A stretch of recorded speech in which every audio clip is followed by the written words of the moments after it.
Good morning, everyone, and welcome to our sixth seminar for this semester for the unit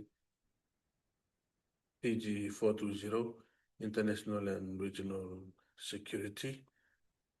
This week is week 8, and we are still on the topic cybersecurity and digital challenges in PNG. And we have 7 questions assigned to the 7 different groups. And this morning I'll hand over the virtual microphone to Group 1 to continue the discussion on cybersecurity and digital challenges in PNG. First presenters representing Group 1 are Fidelis and Esther. Please make them feel welcome, and we hand over the virtual microphone to the both of them.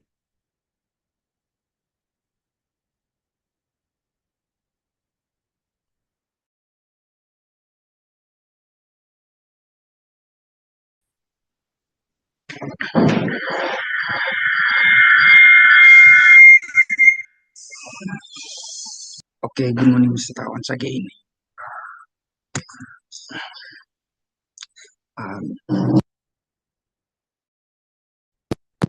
Setting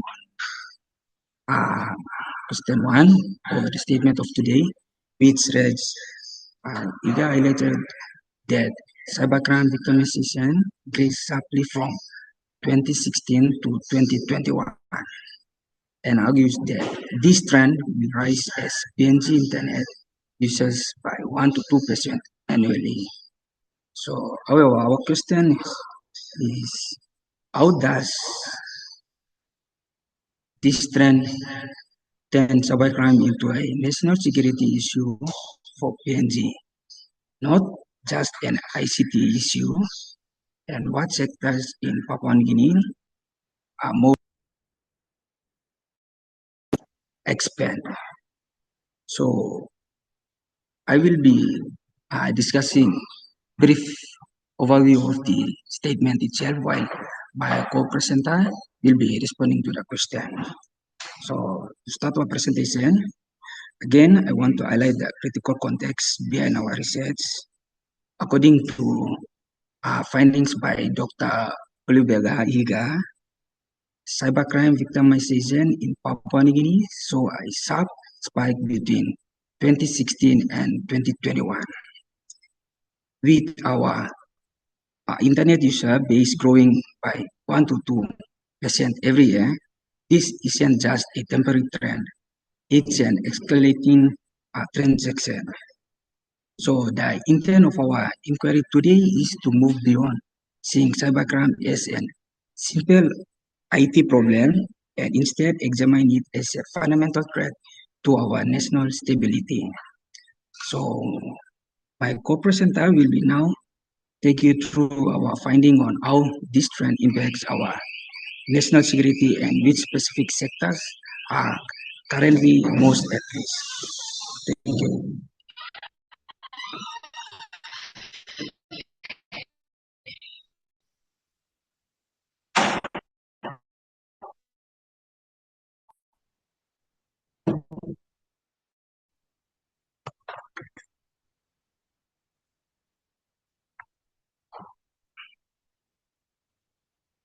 Moving on to our question. So we have broken the questions into 2 parts. And the first question reads, how does this trend turn cybercrime into a national security issue for PNG, not just an ICT issue? Okay, so according to Ige 2023, cybercrime in PNG is increased significantly between 2016 and 2021, putting important national systems and data at greater risk. This makes cybercrime a national security issue, not just an ICT problem, because it affects government systems, essential services, and sensitive information. Another one is as more people use the internet, more systems become vulnerable. Many of these threats also come from overseas, making them harder to control and limit law enforcement effectively. This provides a clear evidence that cybercrime extends beyond a technical ICT issue and poses a broader threat to national security, governance, and public safety. On to our second question. What sectors in PNG are most vulnerable as internet access expands? Okay, so as internet access expands in PNG, several sectors become increasingly vulnerable to cybercrime due to capacity. According to Ige 2023, increased connectivity has led to greater risk for government sector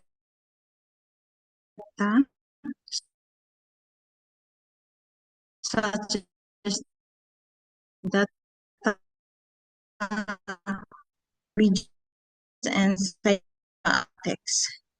So unit institutions are key targets of information.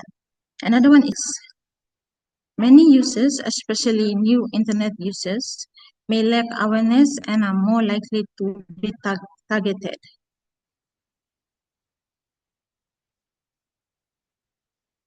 The third one is the telecommunication and digital infrastructure. Expanding networks increase the risk of hacking and system disruptions. And the last one is the law enforcement and security agencies. Limited capacity makes it difficult to effectively respond to and manage cyber threats. Furthermore, weaknesses in institutional capacity makes it difficult to respond effectively, increasing the overall vulnerability of these sectors. So to conclude, the rise of cybercrime in PNG demonstrates that it is no longer just an ICT issue, but a significant national security concern. As internet access continues to grow, vulnerabilities across government, public uses, and infrastructure will also increase. Therefore, strengthening cybersecurity capacity, improving awareness, and enhancing to government frameworks are essential to protect national interest and ensure that the benefits of digital connectivity are not undermined by growing cyber threats. Thank you, and that's all.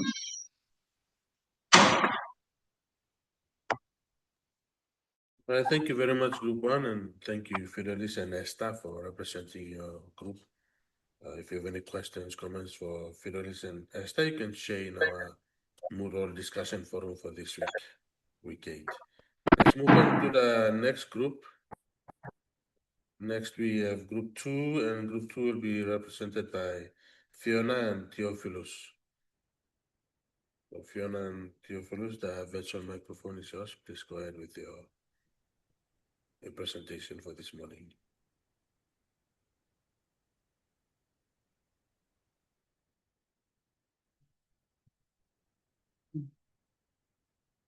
Okay, good morning, everyone. Representing Group 2, Theophilus and I will present on the statement and question which reads, according to Watson, cybersecurity is an emerging priority under the Boe Declaration. What steps can Pacific Island nations take to strengthen their cybersecurity frameworks, and how does this align with broader regional security goals? So there are two parts to this question. I will present the findings for the first part, and Theophilus will address the second. Without further ado, let's begin.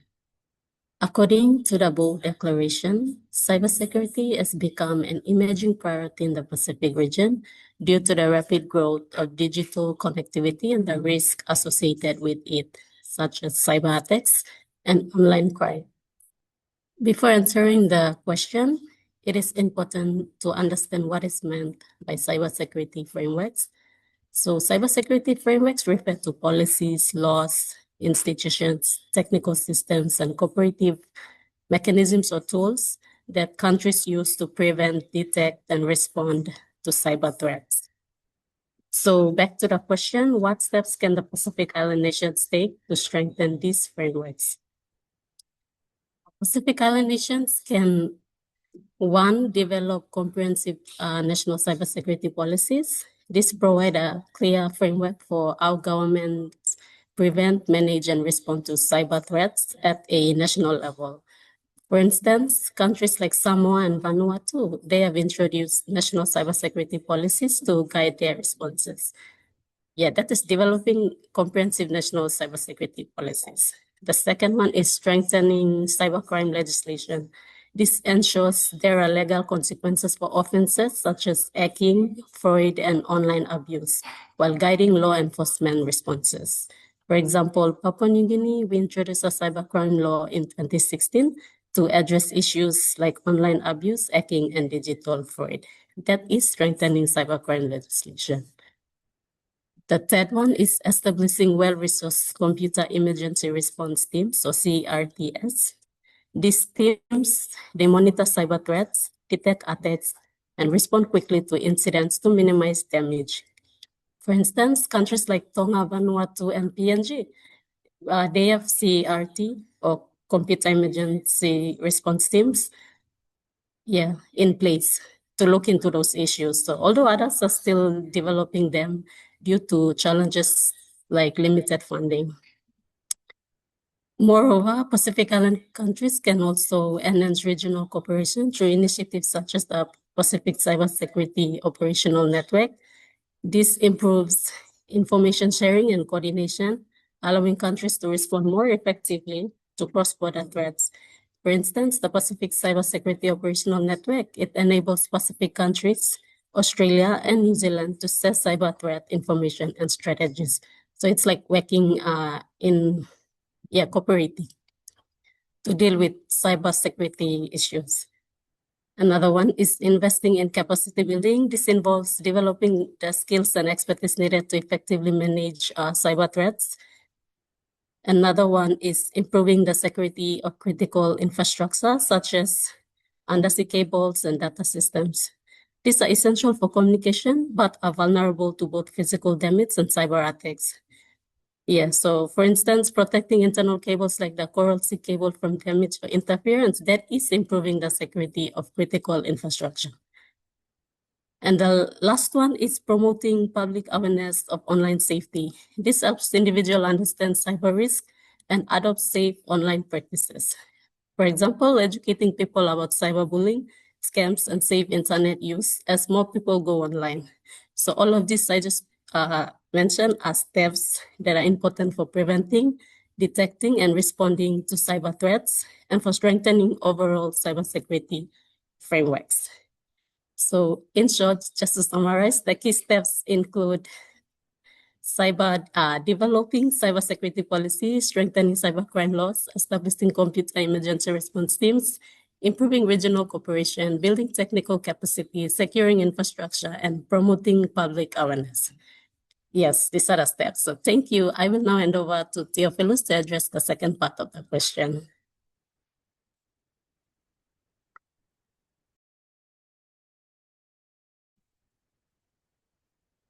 Thank you, Fiona. The second part of the question is, how does this align with broader regional security goals? So this is the second part. So to make the question sensible, it reads, how does the steps make it sensible, or to a standalone question to make it sensible, but it is part of the question.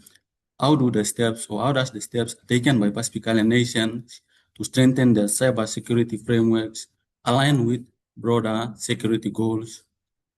So this question covers the first part, which is answered by Fiona, and put it into a regional level by aligning the steps with regional security goals. So what are the alignments? The alignments are, number one is broadening the concept of security. So under the Boe Declaration on Regional Security, security is no longer limited to military threats alone, as we know from the previous seminars. It now includes human security, environmental concerns, and cybersecurity. By strengthening cybersecurity frameworks, Pacific Island nations are embracing this broader definition of security, recognizing that digital threats can be just as harmful as physical ones.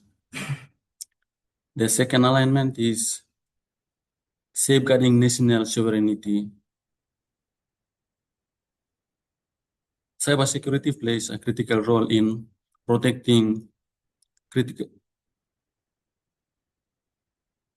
national sovereignty. So threats such as hacking, cyber espionage, and misinformation can interfere with elections, governance, and decision-making processes. So by improving cybersecurity systems, Pacific nations can defend or protect their interdependence and reduce external influences in their internal affairs or domestic affairs. Number 3 alignment is promoting regional stability and resilience.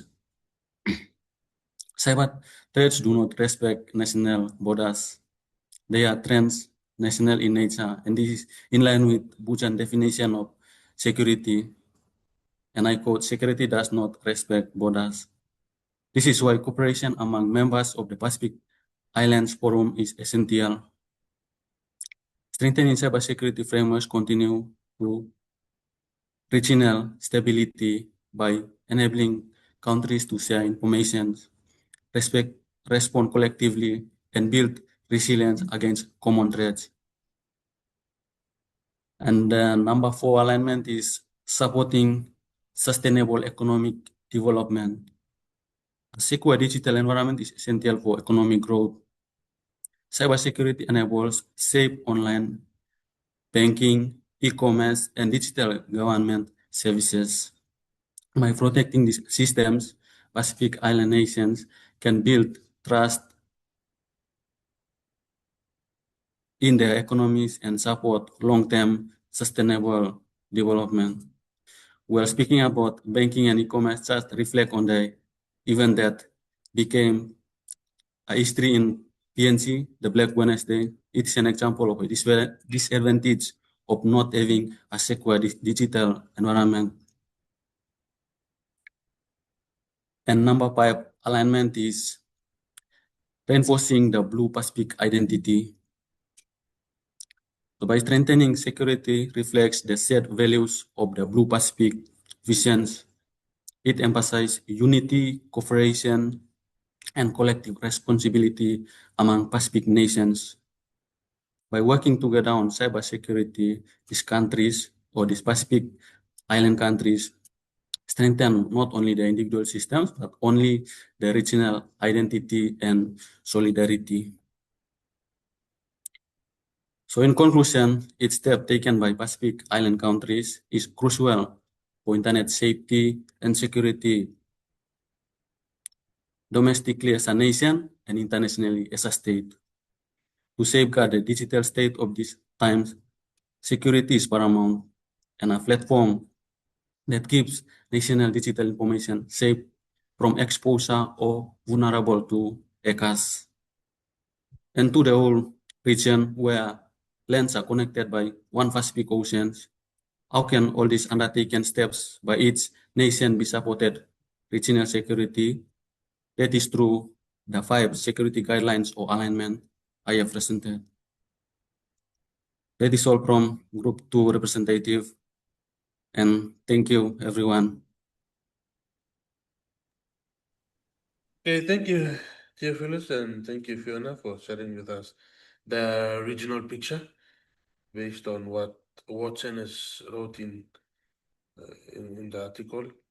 And if you're interested in further understanding what is happening, I suggest or I recommend you read the reading by Watson and also the reading by Ige as well for Group 1. So further reading, all the readings and the required reading folder, so you can go through and read. We now move on to the second or third group. Third group. Group 3 will be represented by Titus and Chelio. So Titus and Chelio, the virtual microphone is yours.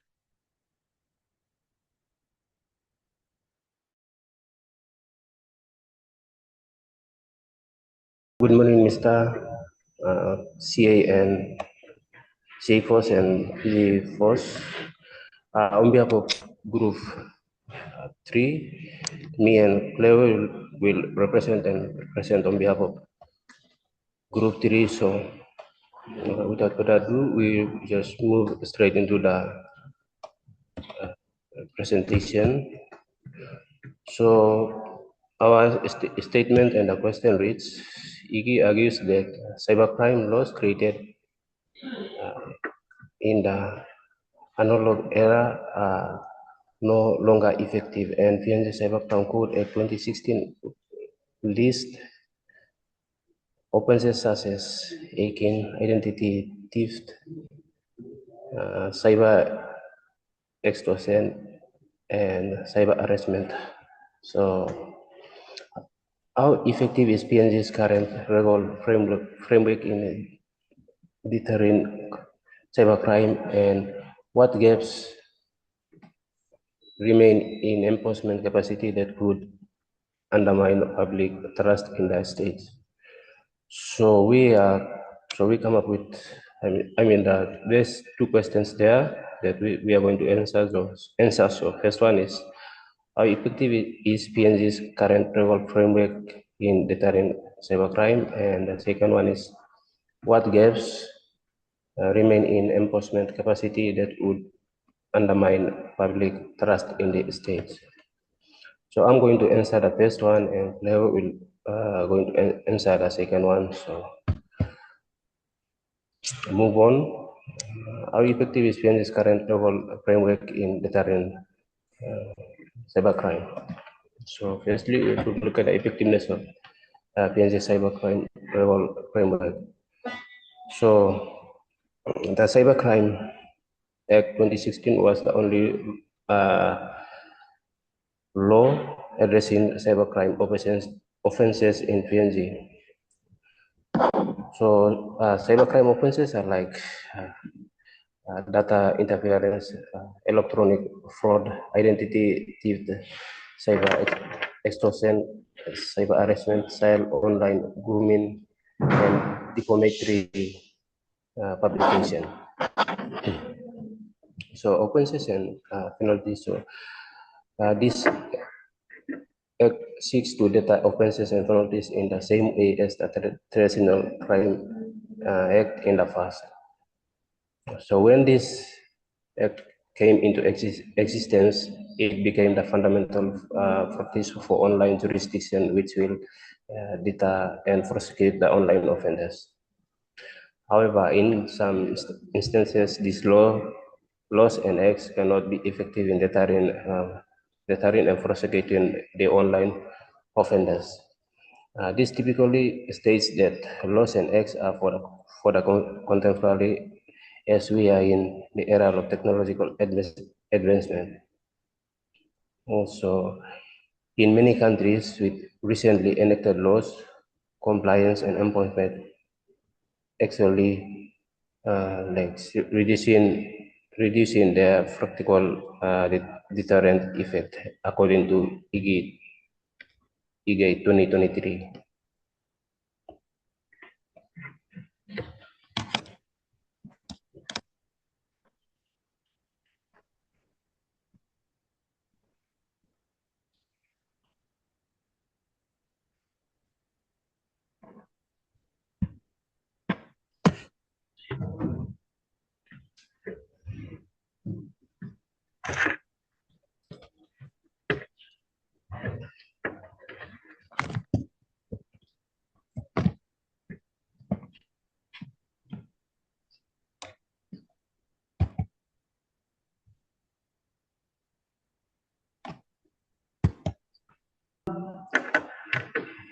Moving on to our second question, there are some gaps that we've found in our research. that remains in enforcement capacity that could undermine public trust in the state. So the first one is limitations and enforcement, outdated law relative to rapid technological change. So the act was passed in the era where technology was changing, where technology was changing. So they're no longer effective because it was drafted in the era of slower digital transformation. Yeah, it was drafted in the era of slower digital transformation, Ige 2023. As internet usage and cybercrime sophistication grow, laws not regularly updated risk being reactive rather than proactive. So vulnerabilities like ransomware, phishing, and cloud-based attacks may not be fully anticipated by older statutory language.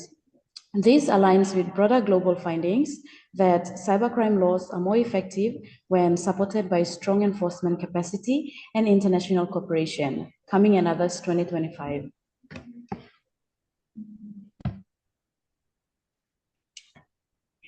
The second point is police limited enforcement capacity of police and other enforcement units.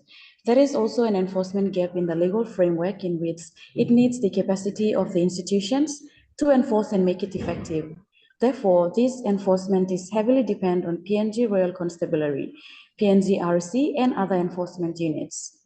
So the PNG police also experiencing some of the constraints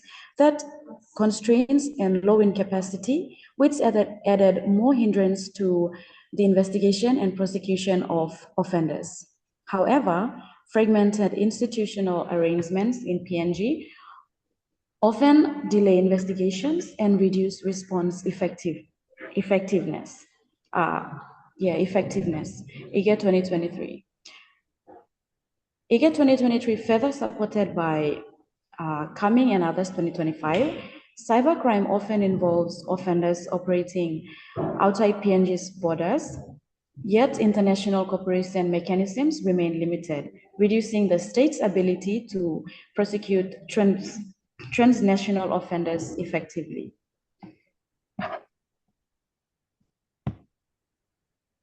So that third gap that we found is lack of public awareness and reporting mechanisms. Limited public awareness is another gap in cybercrime, as there are no channel of reporting cyber offenses. If there is no reporting channels, citizens will be unaware how to report online offenses to law enforcement, and this can weaken the public trust on the rule of law. So the fourth gap is impact on public trust in the state. So significantly, the enforcement also weakens the public trust with emerging consequences. Citizens may see legal systems as ineffective if it does not identify or prosecute the cyber offenders with a reporting digital security measures. Additionally, concerns about misuse or selective application of cybercrime laws, particularly in cases involving online expression, can further erode confidence in governance and legal fairness. Civicus Monitor 2025.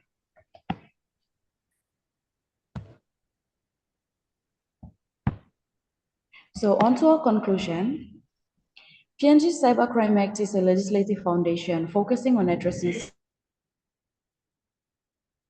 cybercrime offenses on social media, such as hacking and cyber harassment. Concerning this, there have been some enforcement gaps that constrain the effectiveness of the legal framework.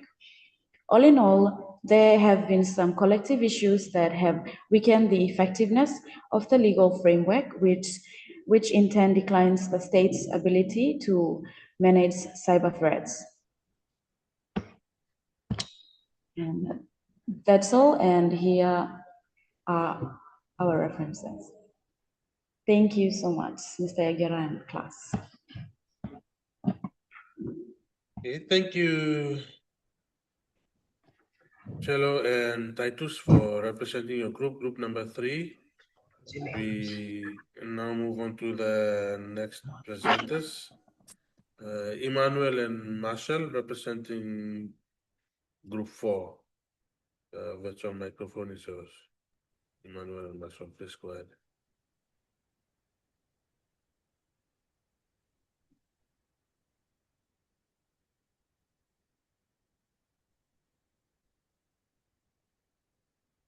Thank you, Mr. Egera. Good morning, everyone. So on behalf of Group 4, me and Marshall will be presenting our findings. So our question is question number 4, which reads, Ige notes that most cybercrime cases reported in PNG have been content-related offense, such as defamation, threats, harassments, and rather than large-scale financial fraud. So how do these threats, cyber harassments, and misinformation affect political stability and social cohesion in PNG? And should these threats, security threats, under a human security framework? So to better answer and understand the questions, we have divided the statements and questions. So I will be elaborating on the statements while Marshall will answer the question. Yep. So as mentioned by Ige 2023, the majority of cyber crimes reported and prosecuted in PNG are content-related offenses, and they fall under the third division of PNG's provision of the Cybercrime Code Act 2016. So one reason for this is that PNG's digital environment is still developing, and many people use the internet mainly for social media, messaging, and communication rather than for advanced online banking, e-commerce, or other highly digitalized financial activities. So as a result, the most common misuse of the internet tends to occur through platforms like Facebook and messaging apps, where people interact, argue, threaten, insult, or spread rumors. In addition, limited cybersecurity infrastructure, low digital literacy, weak online regulation, and restricted access to advanced digital systems mean that PNG experience cybercrime more as a social and behavioral problem than as a highly technical or financial sophisticated one. Nonetheless, while cybercrimes may seem less severe than large-scale cybercrimes, such as financial fraud, they can significantly affect individuals and society. For instance, online threats and harassments undermine political stability by discouraging open dialogue, while misinformation breeds distrust. So treating these offenses as security threats under a human security framework recognize their potential to destabilize social cohesion and the overall political landscapes in PNG. So with that, now I'll leave the virtual microphone over to Marshall to answer the question.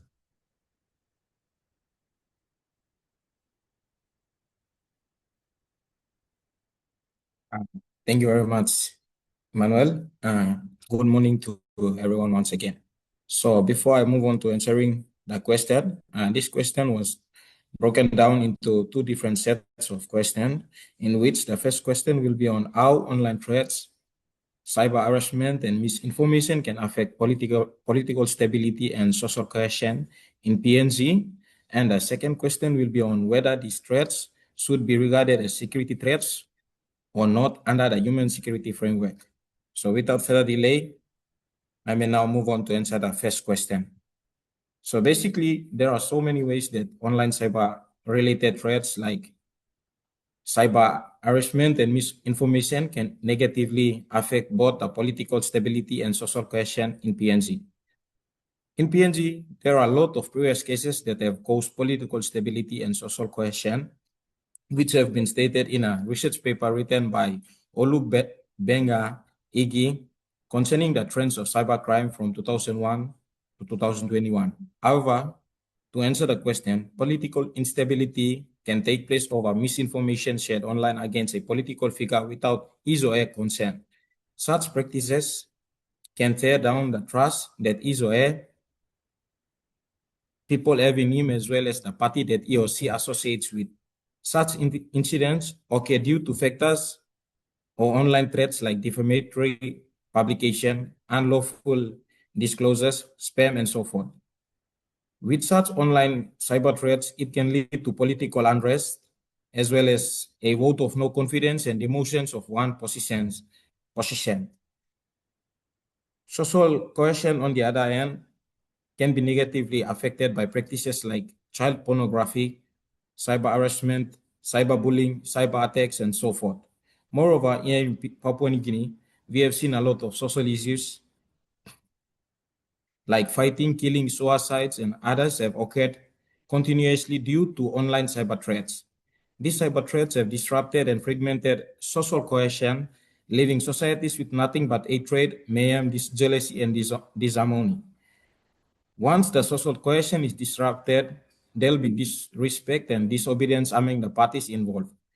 Most of the cyber cases here in Papua New Guinea were being left unattended, leaving the offenders free without any form of penalties or fines to face.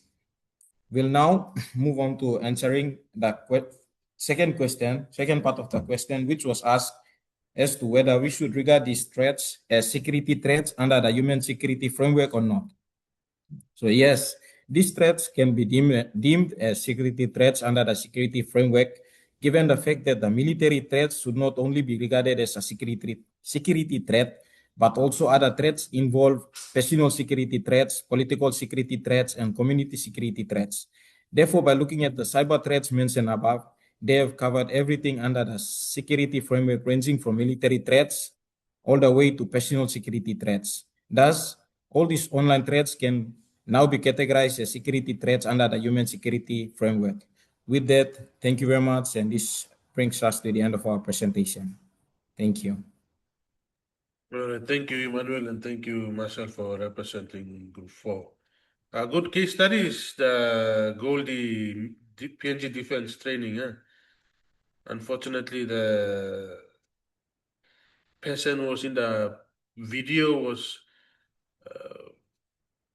we can say arrest, cyber. It's a form of cyber arrest or defamation, and the issue was the practice of nepotism and one-talk system in the selection, but then they kind of went further by cyber harassing and cyber bullying or cyber defaming the person who was in the video. So that's a good case study for you people to look at.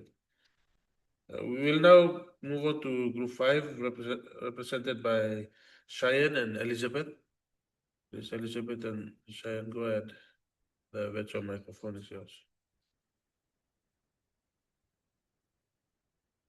So we can continue the discussion in our discussion forum on the Goldie Barracks military training issue. It's a good case of cyber defamation and cyber harassment.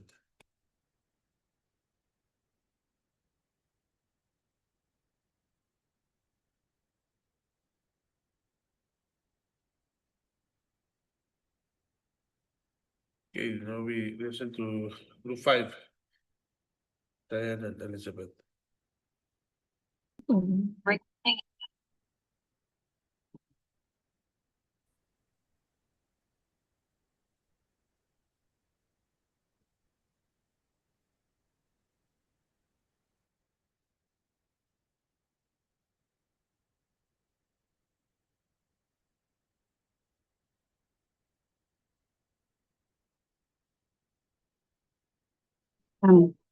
Morning, Mr. Aguirre and fellow colleagues, the CA4 and the PG4s.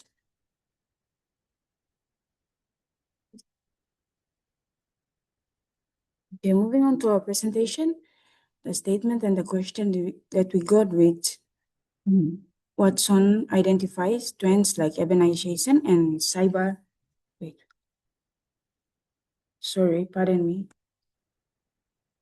Watson identified trends like urbanization and cyber threat as critical for Pacific security.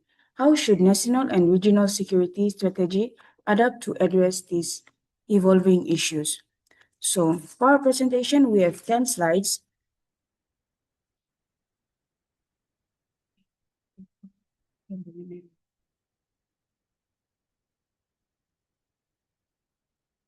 We have 10 slides, so the second and third slides elaborates on the statement. And the number 4 slide integrates the Watson 2020 statement as a supporting evidence. And as for the 5th, 7th, and the 9th slides, it answers the question directly. Without further ado, I will move on straight. Okay, emerging trends. Rapid urbanization reshaping Pacific society.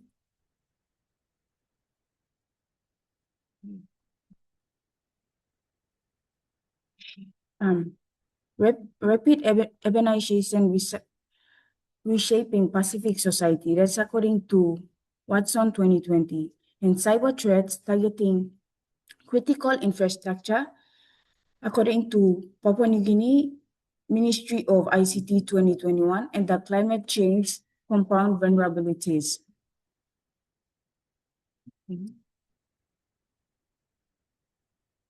The urbanization challenges, population density strains and infrastructure. That is according to Watson 2020. Okay, resource and competition increase social tension. Informal settlements and urban poverty. That's an example of the rural and urban drifting. Rural and urban drifting is a contributing factor to the informal settlements and the urban poverty.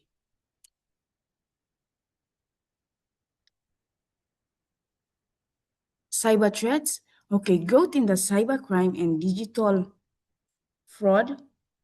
That's according to Papua New Guinea Ministry of ICT 2021. Okay, state-sponsored attacks on the national system and a weak cyber capacity in the Pacific nations.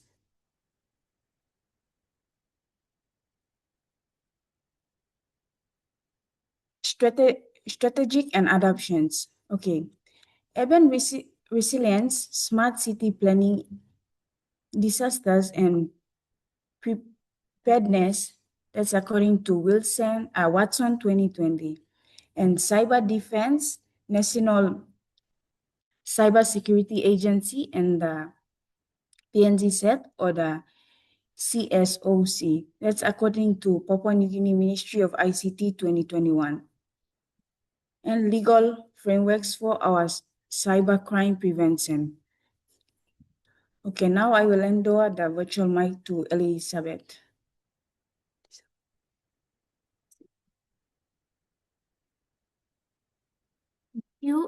So now who was answering our question on the part on how should national and regional security strategies adapt to address these evolving issues.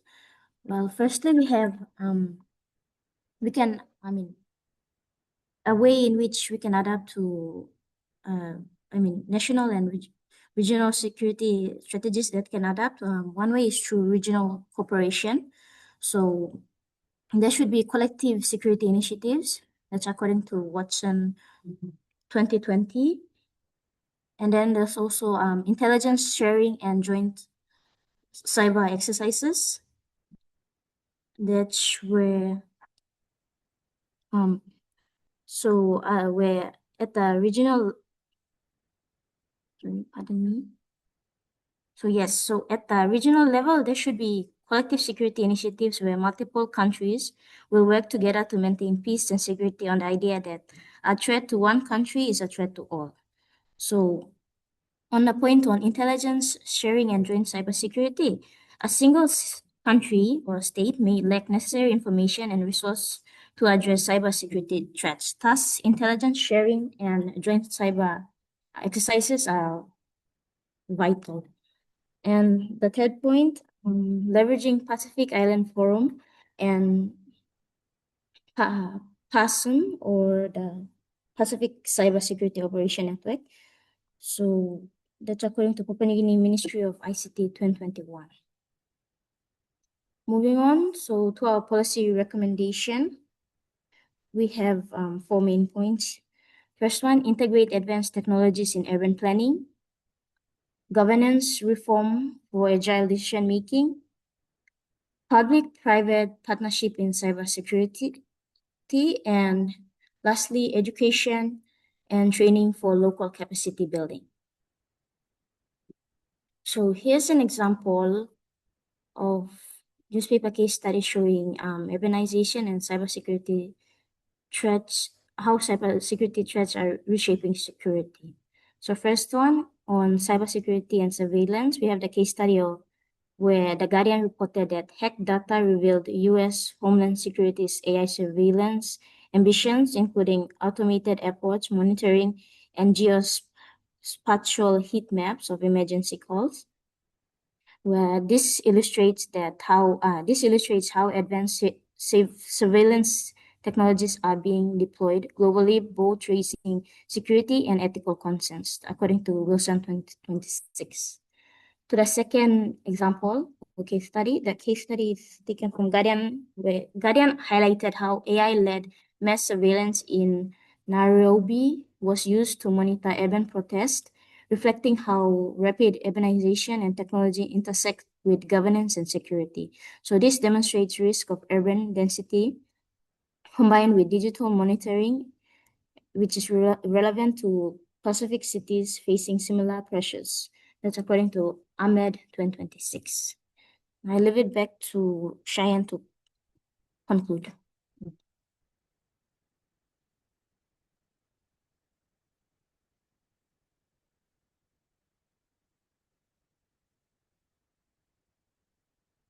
Okay, to our conclusion, urbanization and cyber threats reshape Pacific security. So adaptive, resilient, and cooperative frameworks are essential. So investment in the technology and governance ensure that readiness. That's according to Wilson 2020 and Papua New Guinea Ministry of ICT 2021. So, to conclude, like according to Wilson 20 concludes that urbanization and digital dependency will intensify vulnerabilities unless proactive measures are taken. That's all, and thank you. Here is our references.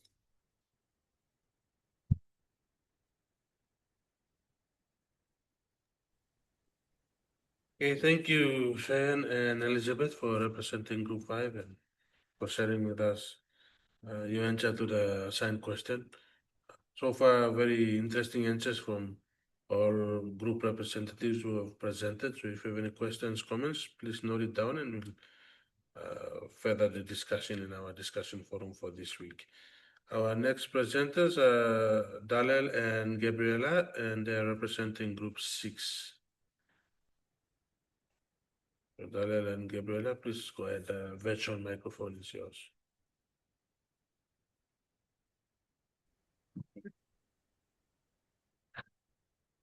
Good morning, Mr. Yagura and CA Force and PG Force. Gabriel and I will represent the Group 6.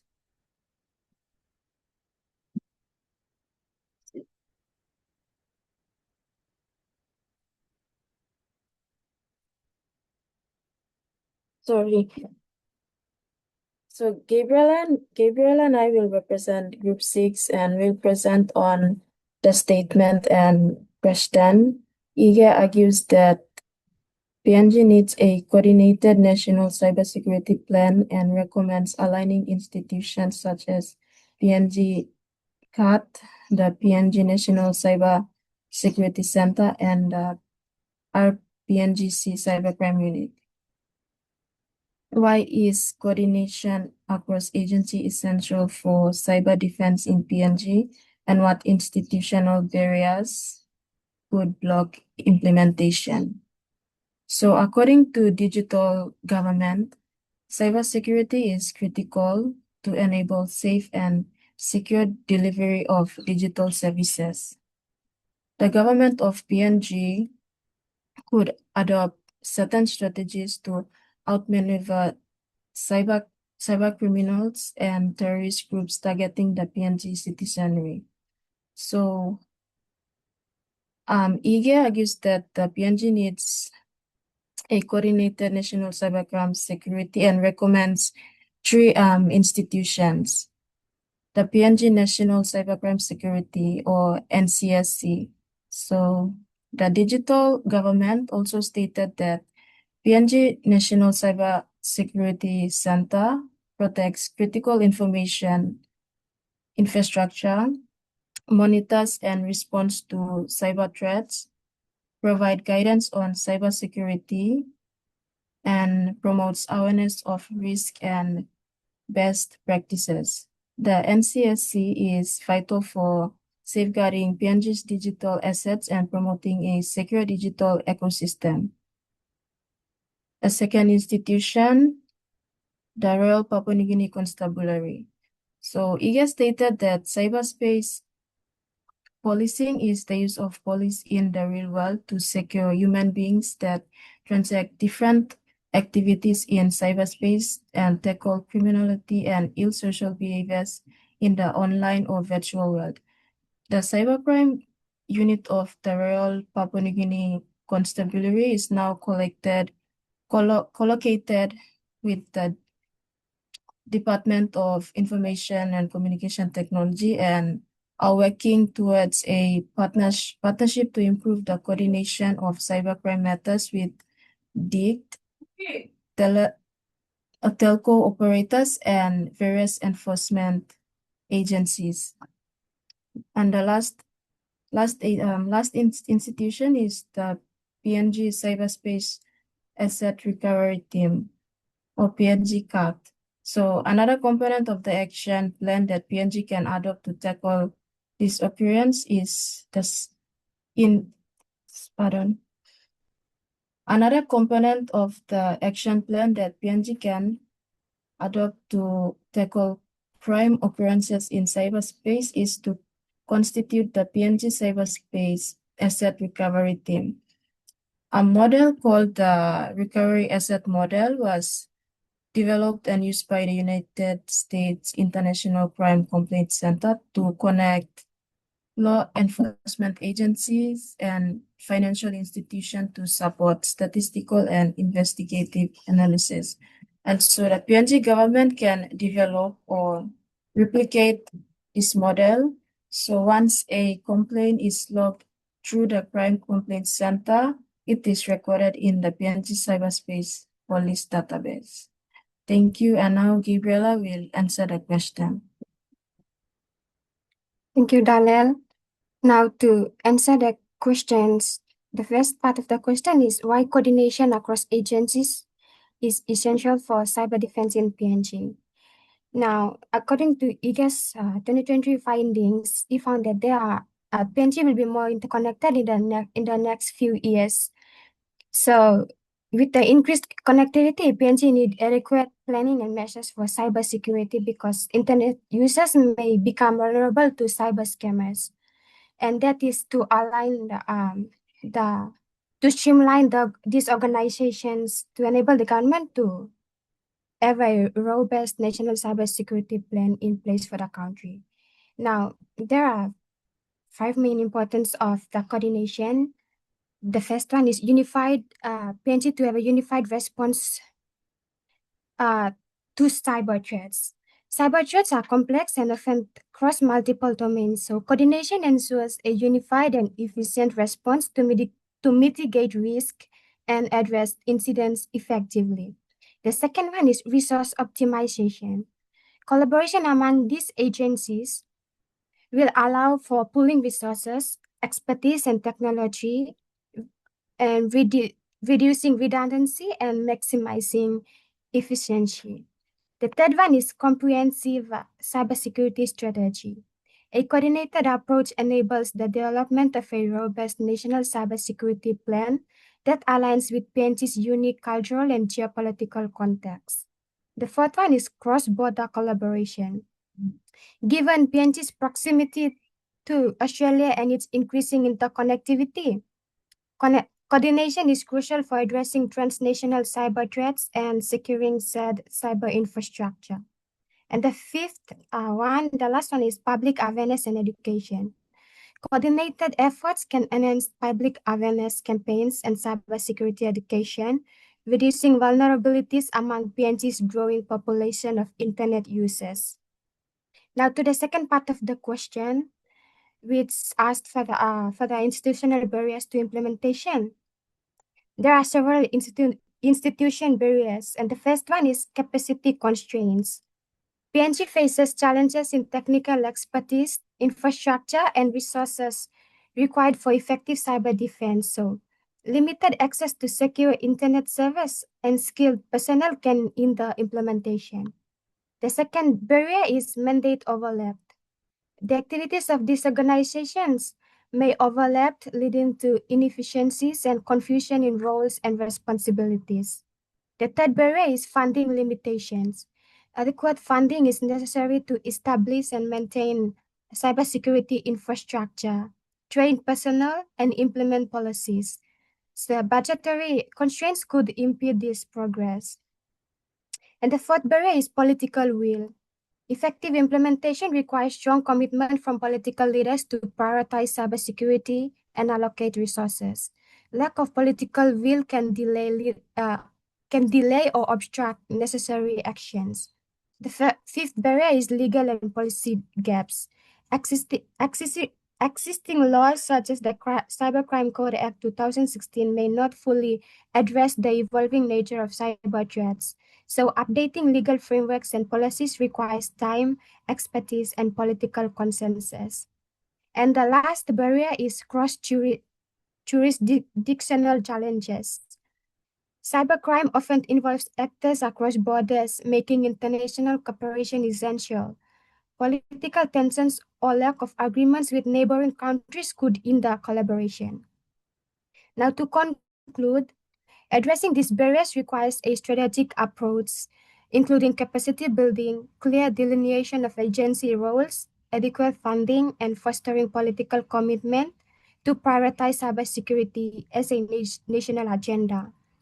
Thank you, and that's the end of our presentation.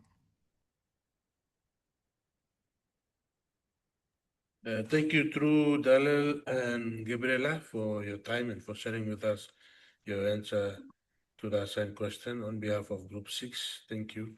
We now move on to the final group to conclude our seminar presentation for this morning. Group 7, represented by Cosmas and Olivia.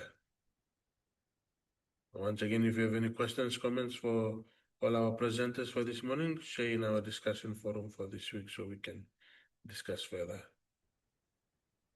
We now hand over the virtual microphone to Cosmas and Olivia. Please go ahead.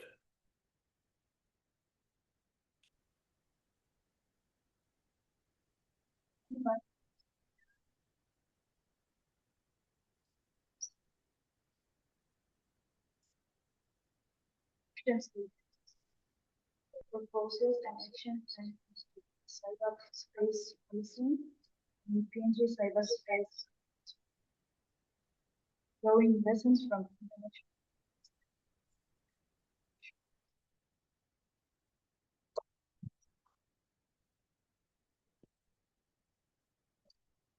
How visible is this problem given limited resources? And what partnerships Australia with regional agencies, banks, telecoms should PNG prioritize to disrupt cybercrime networks and recover stolen assets? All right, moving on to the first question, which we distribute two questions. The first question is, how visible is the model for PNG given limited resources? This model is visible for PNG. It is practical and receives strong support from partners like Australia and other states. According to Ige 2023, another component of the action plan that PNG can adopt to tackle crime occurrences in cyberspace is to constitute the PNG cyberspace assets recovery team. Like the USA developed the US recovery assets model, which was developed and used by the United States Internet Crime Complaint to connect law enforcement agencies and financial institutions to support statistical and investigation analysis. So moving on to the second questions, what partnership like Australia or regional agency banks and telecoms should PNG prioritize to disrupt cybercrime networks and recover stolen assets? As stated by the IGE 2023, cybercrime is categorized into two basic strands, which are cybercrimes committed using a computer network or related ICTs consents, and crimes target computers using a virus to damage the computer associated device. So in PNG, under the PNG Cybercrime Code 2016, there are 4 divisions of activities that constitute PNG cybercrimes. Division 1, offense related to integrity of data and electronic systems or devices. Division 2, computer related to offenses. Division 3, content related to offenses. Division 4, other offenses. Moving on to answer the questions, what partnership Australia regional agencies, banks, and telecoms should PNG prioritize to disrupt cybercrime education, networks, and recover stolen assets? We could 7 things that the prioritizing Australia's would be a good option for PNG to disrupt cybercrime networks and recover stolen assets. The reason for choosing Australia as a prioritizing partner is that the Royal Papua New Guinea Constabulary Cybercrime Unit is a functional but young cybercrime unit burdened with the responsibility of investigating and enforcing cybercrime related laws and regulations in PNG. The capacity of the police in the cybercrime unit needs to be strengthened to understand the universal challenges of limited the threat of cybercrimes from the series of current cybercrime criminal activities and report that in Australia. So since Australia is aware of PNG cybercrime issues, it will be in better position to address those cyber threats. Like Australia itself has been a main victims of cybercrimes, as stated by HICA 2023. Australia is ranked the third in the world of countries whose citizens are most at risk from online scammers. They will have a proper approach in monitoring cyber activities as well as recovering stolen assets. Thank you, and that's the end of our presentation.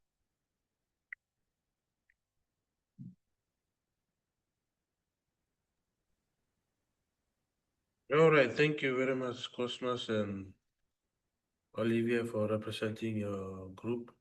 So that brings us to the end of our presentation for this morning, and I thank all of you for attending and for sharing with us your answers on behalf of your group. And as I've mentioned repeatedly during our session, whatever questions, comments you have, we can share in our Moodle discussion forum, and we further the discussion from there. But as mentioned as well, there's a lot of things that are happening now currently, and one is the Murray Barracks, Murray Barracks Goldie Barracks training, PNG defense training issue. It's a good case study for cyber harassment and cyber defamation. And apart from that, there's a lot of things happening at quite a rapid pace if you follow what's happening on the media. The Department of ICT, NITA, and Data Core. There's quite a lot of things happening in our digital space, and these state agencies are at the forefront leading. We've come up with new laws and legislation and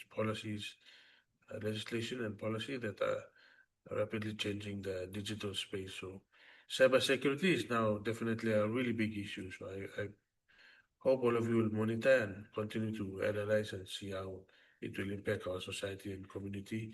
And also the advent of social media. Social media has really changed our society today. So it's something that we should also take note of and look at it in the context of cybersecurity. And when we're using different social media platforms, let's be careful and we use it as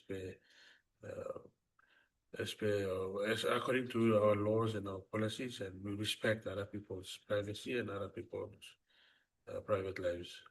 For MTASOL, I'll conclude with this take-home message, and I will let all of you go. We'll meet again next week for our next discussion on environmental security or climate change. That is our next topic for our discussion. So this is the end of our discussion on, this is the last session for our topic, our case study on cybersecurity and digital changes or challenges in PNG.